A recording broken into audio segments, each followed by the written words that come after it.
Hello students, welcome to Shiny Maths. 10ஆம் வகுப்பு பயிற்சி 1.4ல் 10வது கணக்கு பார்க்கலாம். இதுவும் ரொம்பவே இம்பார்ட்டண்டான ஒரு 5 மார்க் கொஸ்டின். ஓகேங்களா? எஃப் ஃப்ரம் -5,9 அதாவது லிமிட் தந்திருக்காங்க. ஆர்னா என்னன்னா மெய்யெண்கள், இதுல மைனஸ் வேல்யூ பிளஸ் வேல்யூ எல்லாமே வரும் என்ற சார்பானது பின்வருமாறு வரையறுக்கப்படுகிறது. F of X equal to அப்படின்னு தந்துக்கிட்டு 3 சார்பு கொடுத்துருக்காங்க. இதுல ஃபர்ஸ்ட் ஆர்எக்ஸ் கூட்டல் 1 இது எப்போ பயன்படுத்தணும்னா -5 லெஸ் தென் ஈக்குவல் டு அடியில் கோடு வந்திருக்கு. அப்போ இந்த -5 அப்படியே எடுத்துக்கணும். சரிங்களா? நெக்ஸ்ட் பாருங்க, லெஸ் தென் 2 அடியில் கோடு வரல, அப்போ இந்த 2 எடுக்கக்கூடாது. 2க்கு முன்னாடி என்ன வரும்? 1 வரும். -5ல இருந்து 1 வரை எழுதணும். ஓகே, -5க்கு அடுத்த -4 வரும். இதுக்கு அடுத்த என்ன வரும்? -3 வரும். அடுத்த -2, அதுக்கு அடுத்த -1, அப்புறம் 0 1 இதோட ஸ்டாப் பண்ணிடணும். சரிங்களா? இங்க அடியில கோடு இருக்கு, அதனால -5 எடுத்துக்கணும். இங்க கோடு இல்லை, அதனால 2 எடுக்கக்கூடாது. 2க்கு முன்னாடி என்ன வரும்? 1 வரும். அப்போ -5ல இருந்து 1 வரை எழுதிக்கணும்.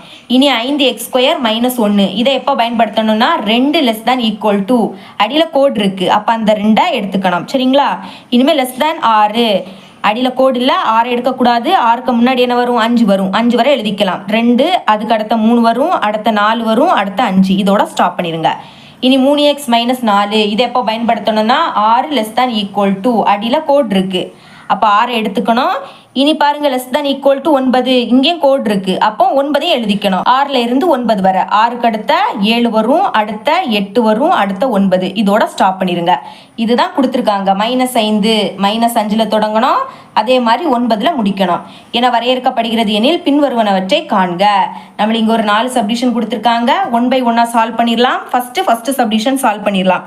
எஃப் ஆஃப் -3 இங்க நம்ம தனித்தனியா கண்டுபிடிக்கணும். முதல்ல எஃப் ஆஃப் -3 கண்டுபிடிக்கலாம். ஓகே, இங்க என்னது இருக்கு? -3 அது எங்க இருக்குன்னு பாருங்க. என்ன இருக்கு? இதுக்கு உள்ள வருது, அதனால இதுக்கு நேரா இருக்கக்கூடிய RX கூட்டல் 1 அதை அப்படியே எடுத்து எழுதிக்கலாம். RX கூட்டல் 1 is equal to R into இப்போ எக்ஸுக்கு பதில் -3 அப்படின்னு எழுதிக்கலாம் கூட்டல் 1. ஓகே, இனிமே பாருங்க, பெருக்கும் போது ஒரு மைனஸ்னா அந்த மைனஸ் அப்படியே எழுதிக்கணும். இனி 6 3 18 கூட்டல் 1 ஒரு மைனஸ், அப்போ கழிக்கணும். 18ல இருந்து 1 கழிச்சா 17, கழிச்சு பெரிய நம்பரோட குறியீடு போடணும். பெரிய நம்பர் 18, அதோட குறியீடு மைனஸ். சரிங்களா? இனிமே எஃப் ஆஃப் 2 அதை கண்டுபிடிக்கலாம். எஃப் ஆஃப் 2 இப்போ இங்கே 2 இருக்கு, அது எங்கே இருக்குன்னு பாருங்க. என்ன இருக்கு? அப்போ அதுக்கு நேராக இருக்கக்கூடிய 5x² -1 அதை எழுதிக்கலாம். 5x² -1 is equal to 5 into எக்ஸுக்கு பதில் 2 அப்படின்னு பிரதியிடலாம். ஸ்கொயர் இருக்கனால square -1 is equal to 5 into 2 ஸ்கொயரோட மதிப்பு 4 -1. இனிமேல் I4 20 -1. ஓகே, கழிக்கலாம். 20ல இருந்து 1 கழிச்சா 19 அப்படின்னு கிடைக்கும். இப்போ இந்த 2 மதிப்பையும் இங்கே பிரதியிடலாம். அதுக்கு கொஸ்டினை அப்படியே எடுத்து எழுதிக்கலாம். எஃப் ஆஃப் -3 கூட்டல் F of 2 is equal to F of -3ஓட மதிப்பு -17. அடுத்த நடுவில் கூட்டல் இருக்கு. இனி எஃப் ஆஃப் 2ஓட மதிப்பு 19, ஒரு மைனஸ், அப்போ கழிக்கணும். ஓகே, 19ல இருந்து 17 கழிச்சா 2 பெரிய நம்பர் 19, அதனால +2. ஓகேங்களா? இதுதான் எஃப் ஆஃப் -3 கூட்டல் எஃப் ஆஃப் 2ஓட மதிப்பு. இனி செகண்ட் சப்டிஷன் பார்க்கலாம். ஃபர்ஸ்ட் எஃப் ஆஃப் 7 அதை கண்டுபிடிச்சிடலாம். ஓகே, 7 எங்க இருக்குன்னு பாருங்க. என்ன இருக்கு? அப்போ அதுக்கு நேராக இருக்கக்கூடிய 3x - 4 அதை அப்படியே எடுத்து எழுதிக்கலாம். 3x -4 இப்போ 3 இன்டூ எக்ஸுக்கு பதில் 7 அப்படின்னு எழுதிக்கலாம். -4 பெருக்குங்க. 7 3 21 -4 கழிச்சா நம்மளுக்கு 17 அப்படின்னு கிடைக்கும். இனி எஃப் ஆஃப் 1 அதை கண்டுபிடிச்சிடலாம். இப்போ 1 எங்க இருக்குன்னு பாருங்க. என்ன இருக்கு? அப்போ RX கூட்டல் 1 இதை பயன்படுத்திக்கலாம். அதை எழுதிக்கலாம். RX கூட்டல் 1 இஸ் ஈக்குவல் டு 6 இன்டூ எக்ஸுக்கு பதில் 1 அப்படின்னு பிரதியிடலாம். கூட்டல் 1 R1 6 கூட்டல் 1 6ஐயும் 1ஐயும் கூட்டினா 7 அப்படின்னு கிடைக்கும். இப்போ இந்த 2 மதிப்பை இங்கே பிரதியிடலாம். ஓகே, அப்போ F of 7 minus F of 1 is equal to F of 7ஓட மதிப்பு 17, நடுவில் மைனஸ் எஃப் ஆஃப் 1ஓட மதிப்பு 7, ஒரு மைனஸ், அப்போ கழிக்கலாம். 17ல இருந்து 7 கழிச்சா 10 அப்படின்னு கிடைக்கும். இதுதான் F of 7 minus F of 1ஓட மதிப்பு. சரிங்களா? தேர்ட் சப்டிஷன் சால்வ் பண்ணிடலாம். ஃபர்ஸ்ட் எஃப் ஆஃப் 4 அதோட மதிப்பை கண்டுபிடிக்கலாம். சரிங்களா? 4 இருக்கு, அப்போ 4 என்ன இருக்கு? இதுக்கு நேராக 5x² -1 அதை எடுத்து எழுதிக்கலாம்.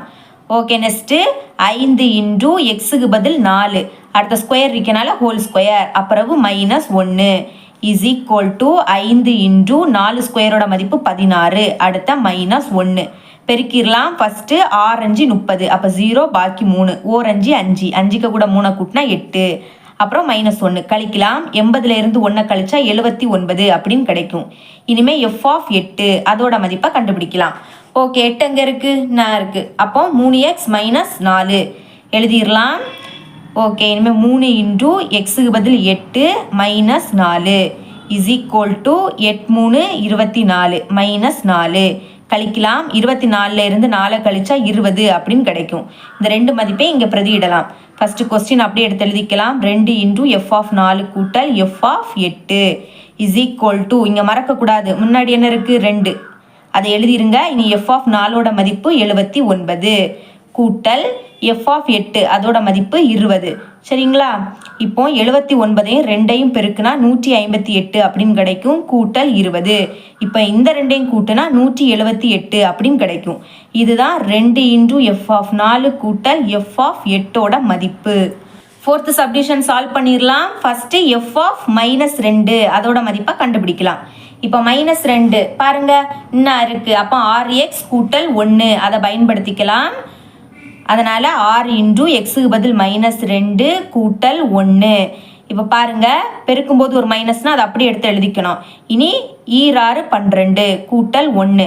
ஓகே, ஒரு மைனஸ், அப்போ கழிக்கலாம். 12லேருந்து 1 கழிச்சா 11 அப்படின்னு கிடைக்கும். பெரிய நம்பர் 12, அதோட குறியீடு மைனஸ்.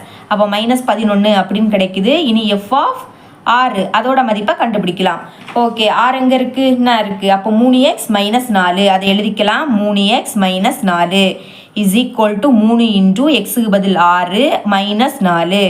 ஓகே, 6 3 18 -4 கழிக்கலாம். 18லேருந்து 4 கழிச்சா 14 அப்படின்னு கிடைக்கும். இதுக்கப்புறம் எஃப் ஆஃப் 4 அதோட மதிப்பை கண்டுபிடிச்சிட்டோம், அதனால் கண்டுபிடிக்க வேண்டாம். இனி எஃப் ஆஃப் -2 அதோட மதிப்பை நம்ம கண்டுபிடிச்சிட்டோம். சரிங்களா? இப்போ இதோட மதிப்பை நம்ம இங்கே பிரதியிடலாம். அதுக்கு முதல்ல கொஸ்டின் அப்படியே எடுத்து எழுதிக்கலாம். ஓகே, எழுதிட்டேன். இப்போ மறக்காமல் 2 எழுதிருங்க. இன்டூ எஃப் ஆஃப் -2 அதோட மதிப்பு -11. அடுத்த மைனஸ் எஃப் ஆஃப் 6 அதோட மதிப்பு 14 டிவைடட் பை எஃப் ஆஃப் 4 அதோட மதிப்பு 79 அப்படின்னு கண்டுபிடிச்சிருக்கோம். இனி கூட்டல் எஃப் ஆஃப் -2 அதோட மதிப்பு -11 ப்ராக்கெட்டுக்குள்ளே எழுதிருங்க. ஓகே, இப்போ பெருக்கும்போது ஒரு மைனஸ்னால் அதை அப்படியே எடுத்து எழுதிருங்க. 11ஐயும் 2ஐயும் பெருக்குனா 22 அப்படின்னு கிடைக்கும். அடுத்த -14 டிவைடட் பை இங்கேயும் அதே மாதிரி தான் 79 ப்ளஸ்ஸே மைனஸையும் பெருக்குனா -11 இஸ் ஈக்குவல் டு 2 மைனஸ் இருக்குது, அப்போ மைனஸ் குறியீடை போட்டு கூட்டணும். 4 2ஐயும் கூட்டினா 6, 1 2ஐயும் கூட்டினா 3 டிவைடட் பை இப்போ 79ல் இருந்து 11 கழிச்சா 68 அப்படின்னு கிடைக்கும். 2ஆம் வாய்ப்பாடு கேன்சல் பண்ணிடலாம். 2 2 பாக்கி 1. இது இப்போ 16, அப்போ 8 2 16. இனிமேல் 3 2 6 4 2 8. திரும்பவும் 2ஆம் வாய்ப்பாடு 9 2 18, 2 2 பாக்கி 1. இப்போ இது 14, அதனால 7 2 14. அப்போ பாக்கி என்னது இருக்குன்னு பாருங்க, மைனஸ் மறக்கக்கூடாது. அடுத்த 9 கீழே 17 இருக்கு. இதுதான் இதோட ஆன்சர். சரிங்களா? இவ்வளோ தான் இந்த சம். இது உங்களுக்கு கிளியராக அண்டர்ஸ்டாண்ட் ஆயிருக்கும் நம்புறேன். தேங்க்ஸ் ஃபார் வாட்சிங்.